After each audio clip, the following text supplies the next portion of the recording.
Personel dari Direktorat Sabara Polda Sulawesi Selatan membentangkan bendera merah putih saat peringatan detik-detik proklamasi.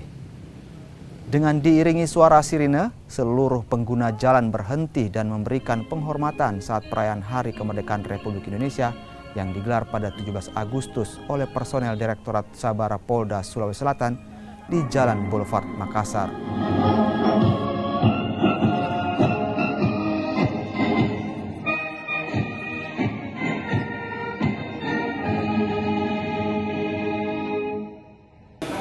Baik, kegiatan saat ini Perintis Presisi Direktorat Samapta Polda Sulawesi Selatan melaksanakan kegiatan menyemarakkan kemerdekaan Republik Indonesia ke-77 yang mana secara serentak yang dilaksanakan di seluruh Indonesia dan terkhusus di Kota Makassar.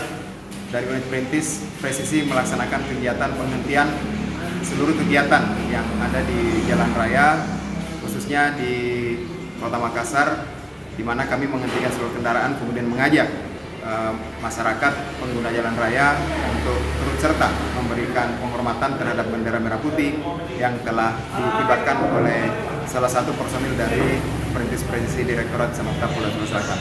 Kegiatan ini kita laksanakan untuk mengedukasi seluruh masyarakat bagaimana menghargai kemerdekaan Republik Indonesia yang telah direbut oleh para pahlawan yang telah mendahului kita. Di mana kegiatan ini kita mengikuti atau mengacu ke Istana Negara.